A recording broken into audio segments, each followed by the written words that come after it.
Hello and welcome back to the channel. Today you're joining me in a 2014 Range Rover Vogue SE. I've literally just taken in part exchange against the 2018 Range Rover Autobiography that I had in stock. That was a tremendous car, one of my very favourite cars to have in. I've also done a video on that one, so do be sure to check out the channel and find that one there. But it was a natural progression for my customer to go for that one. Purely because, you know, time is getting on. This is now a 10-year-old car. He wanted something with all the tech and the gadgets, which obviously the 2018 had provided. But this one's now come into my stock range, and I have to say I still think they are tremendous cars for fantastic value. It's done 102,690 miles, of which it also has a very nice service history to kind of go alongside that. Predominantly main dealer with a couple of specialists in there towards the last couple of years. So yeah, really pleased about that. It does need a fair bit of preparation, so I thought I'd almost show you the vehicle when it first came into our stock range, as in now, and kind of go through the preparation process with you to then get it onto our forecourt. As I mentioned, it's the Vogue SE, so it does have a relatively decent specification to begin with. It also has the 4.4 SDV8 engine, which I think is the more sought after engine for anyone looking for these model of cars, and I don't really blame them because I do think it is the better choice to have. But yeah, I mean, being the Vogue SE, it does have the heated and the ventilated front seats. It's got the adaptive cruise control, which obviously you can set the distance to the car in front when you're doing your cruise. It's got the memory functions, it's got the heated rear seats, got some lovely ambient lighting all the way through. A couple of additional upgrades that it has. It's got the fridge within the centre console compartment in here. I've also got this lovely wood and leather trim steering wheel, which is also heated. Keyless entry and start, Meridian sound system. They are still a tremendous specification, and keeping this one in the modern times, it also fortunately has, for my benefit, something they call ID Core. So it sits within the Land Rover informant system, of which it's basically wireless Apple CarPlay / Android Auto. It uses the nav button to kind of filter between the ordinary Range Rover system that it had in place from factory or this ID Core system, and I have to say I think it's really quite good. As I say, the fact that it's wireless is nice.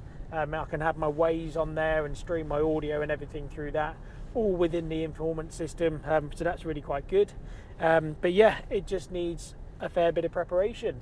It's come from the South Hams area, which is essentially a lot of country lanes, and the roads that are quite often used by lorries, tractors and things, they're not in the best of conditions, of which these big 22-inch alloys, they've taken a bit of a beating, so desperately need to get those refurbished. And again, being in country lanes, it's quite often going to have a few marks on the bodywork, but nothing I'm too concerned about. It should polish out to a vast majority of them.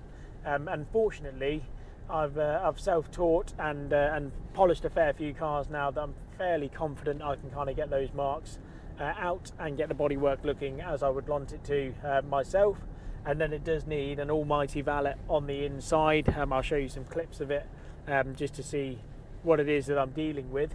But yeah, I paid £13,800 for this car in part exchange against the Autobiography that my customer decided to buy, of which I still think this is tremendous value, and I think it's probably going to sit somewhere around 17,500 when it comes to selling it. So I think that is an awful lot of car for the money. The only thing that I wish it did have, and I kind of assumed that it would because most do, the Vogue SEs, is the panoramic sunroof, but this one doesn't. This one doesn't have any kind of sunroof on there at all. So I'd say that's probably the only thing that it was missing, which is a bit of a shame, but there are people out there that don't want the panoramic sunroof, so this could well suit their needs a little bit better. But no, I am very pleased with it as a piece of stock. As I say, it's become really good value. The service history is really good. We're going to get it through for another service. Got the brake pad warning light on too, so we'll get that addressed, of which then put it through for a fresh 12 months MOT, as we do with all of our stock. It's got both original keys, and they still look fantastic. And the fact that it's got the ID Core system installed as well, I think kind of helps keeping it in the modern times. So yeah, I'm sure it's going to make a very nice car for someone. But yeah, continue to watch and we'll kind of go through the forecourt preparation process. So in true British fashion, obviously it's raining, but I always feel it's best to rinse off as much of the mud and the dirt as we can before wheeling it back inside to the showroom, and then we can dry it off and get polishing. So yeah, we'll do that.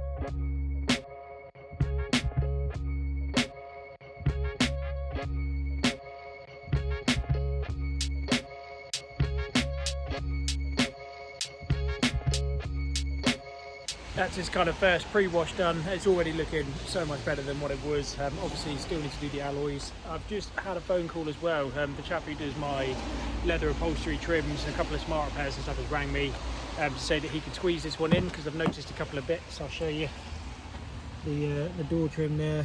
As you can see, it's all worn away, and it's a very common thing for these to happen. So that's nothing, that's just a bit of coloration. But I've also noticed on the rear seat as well, which again I'll show you. This is one we noticed yesterday. It's actually got a bit of a rip in the seat there. They've obviously had a child seat there, so he's going to repair that for me as well, because I think that's definitely worth doing. So yeah, I'm going to get it down to him now, change the plan slightly, so I'm not going to bring it into the showroom. I'll get those bits done and then you'll join me in the showroom. Okay then guys, we've got a Range Rover in the showroom now. Got it back from John. He only had it for about 3 hours or so, but he's done a cracking job, so I'll show you what he's done. That's the handle there. So that's perfect, like new again. He's also done the rear seat. You can still just about see it, but I wanted the strength put in. I wanted it so it couldn't rip anymore. So he's done a fantastic job on that. There's a few bits that we need to address on the external of the car now, which we'll do via polishing. It's hard to catch on camera, but there's quite a bit of what we call Devon rash on that arch. Obviously it's quite bad on the hedges and whatnot. And again, down this door, it's very hard to catch on camera. We've also got some handprints on the bonnet here. This is sun cream that does that, so always keep the sun cream away from your paintwork. And again, I'm hopeful that will polish out, but we'll give it a good scrub all round and see what we can do.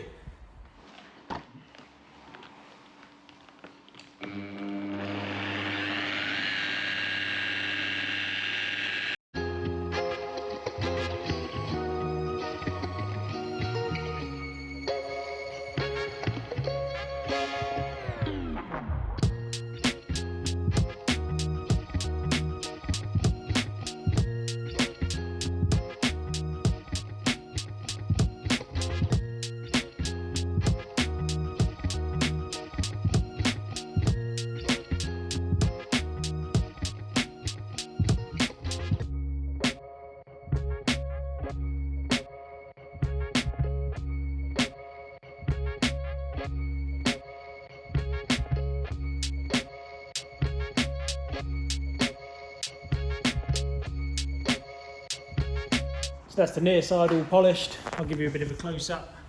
It's hard to show on camera, and particularly on a silver car, but the paintwork is looking much, much better. All across the arch, all across this front bumper.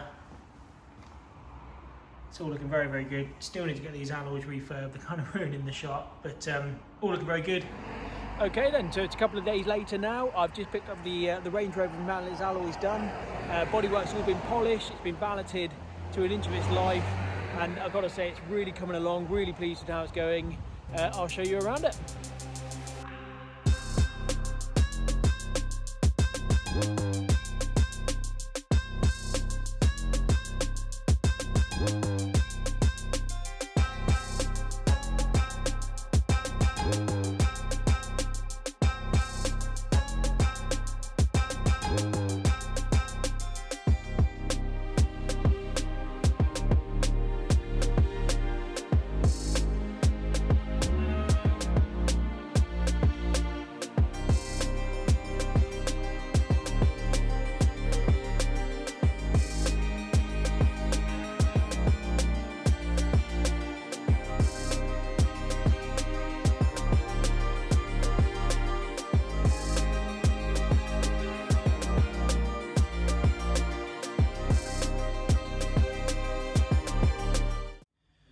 It is looking fantastic after a real deep clean. Probably took us best part of 2 days to give this car a full valet, but it was definitely worth it. The handle's looking great, really pleased with the seat repair, and I always get a fantastic job on the alloys too. So yeah, really pleased. It's now going into the workshops tomorrow. It'll have new disc and pads. I was going to do just the pads, but the disc look like they've got a bit of a lip on them as well. It'll also go through for a full service and a fresh MOT, and then it's finally ready to be put onto the forecourt and ready for sale. So we'll catch up after it's been to the workshop. Okay, so you're joining me a fair few days later. It's been relatively busy, so I haven't had a chance to finish off this video apart from now. But it was in the workshop for a few days, and I'm not going to lie, it was a bit more painful than anticipated. But the good news is that it is ready to rock and roll. It's had a major service done with a fair few other serviceable items carried out at the same time. So I'd like to think for a 10-year-old Range Rover L405, it's probably one of the better examples out there now. I mean, I am pretty biased to say that because it's in my stock. But I think you'll understand a little bit more as to why when I tell you exactly what happened when it went through to the workshop. So obviously had the alloy wheels refurbished before it went over, and unfortunately one of the wheel nuts had been put on at the wrong angle, so it had just cross-threaded the entire bolt, which unfortunately means a whole replacement of that hub, which also means then a new bearing that goes in as well. So there was nothing wrong with the bearing, it was just obviously because of one cross-threaded bolt. Unfortunately it meant that the whole hub had to be changed with a new bearing, so it was an unexpected and unanticipated kind of cost to go along with it, and that obviously adds up onto the service bill. But you know, barring that, it had a full service carried out, engine oil and filter, air filter, fuel filter, pollen filter, had all of those bits done. Also had new disc and pads all around. As I say, they would have been an advisory, and I don't like to see advisories on an MOT test certificate, so decided to have all new disc and pads done. But then again, on the rears, when they were trying to retract the pistons back into the calipers, they weren't playing ball at all, so I had to have 2 brand new rear calipers as well, along with the handbrake motors, because obviously the handbrake motors go onto those calipers. So that was another unexpected and unanticipated cost, but it is part of a prep on what you've got to expect on a 10-year-old car. I was kind of hoping I'd be kind of better off than where I was, or where I currently find myself, but I have every confidence in the car now when I come to sell it, because it is freshly serviced with a 12-month MOT and no advisories, including all new disc and pads all around, 2 new rear calipers, and the near side front hub is all new with a new bearing as well. So total cost of preparation of this vehicle, if we go back to how it started, obviously that's not including my time. Obviously I put a lot of time into the polish of it, and I don't really divide up the cost of the polishing or anything like that. If it was to be outsourced, I think I can get a detailer to do it for probably, I think they're about 250 quid in the local area to give it a machine polish, and even then I think that's just like the first stage of it, where I've had to go over it a couple of times. So just in terms of material cost, and obviously there's the labour when it went into the workshop. So we're talking this handle to be done, the rear seat repair, the alloy wheels to be refurbished, new disc and pads all round, new rear calipers, full service, number plates. Am I forgetting anything? I think that's it. And obviously front hub and bearing, which I've already mentioned a couple of times. But the total preparation cost after all of that was £1,733.94, which is quite a hefty prep bill, it's fair to say, given that the car is 10 years old, and I know it has done 100,000 miles, and I always want them to be absolutely right, but it's a huge chunk of your margin gone. So I paid $13,800 for it, as you know, in part exchange, so it's 1,700 and a few pennies on top of that, so what's that, 14, so it's 15.5, in the hopes that I can sell it for 17,995, but then obviously that's not including the VAT and the taxes to come out on the margin as well. And then obviously there's the 6-month warranty that we provide with all of our cars, which is a fairly decent price on the policy too. So I should still make a little bit, but it's not necessarily what you'd want to be making out of a 4.4 Range Rover. It's not really enough to have across the bonnet, but I have every confidence in the car because it has had everything done to anticipate kind of any future problems. That's not to say that they won't happen, because of course they are cars, but it is a very, very nice example now. You wouldn't think that it was 10 years old, and you wouldn't think it had done 102,000 miles, and obviously that works out at literally just a smidge over 10,000 miles a year, so it's not even a high mileage example, given that the latest figures being that, you know, the average mileage is probably 12,000 miles a year, if not more, towards 15,000. So it's about right for the mileage, and I have to say I'm really pleased with how it has come up. The alloys look fantastic when they've been refurbished, and they always do a great job. The fact that one of the bolts was cross-threaded, it happens. It's one of those things, and I did go back to them, and they were good. You know, they'll look after me on the next set of alloys type thing. You know, there's no necessarily fault blaming in these scenarios. You just kind of have to just deal with it and move on. But yes, that is my preparation bill for a 10-year-old Range Rover L405, just to get it for sale. I mean, that's not even with any issues, so to speak. It doesn't have any engine oil leaks. It doesn't need the cooler replacing, which is quite a common thing on these 4.4s. There's no problems as such. It's just I just had to bite the bullet and replace quite a lot of the serviceable items all in one hit. But there we go. It's a lovely car. It is now up for sale. It's already generating a fair bit of interest, as any Range Rover does, particularly in the area that I'm in the West Country. So yeah, I don't think I'll have it for too long. And as I say, whoever does buy this car, I think is getting a really, really good example. They'll certainly be given a really good start for the next owner with everything that we've done in terms of preparation. But yeah, I really hope you've enjoyed this style of video. It's something that's new for me.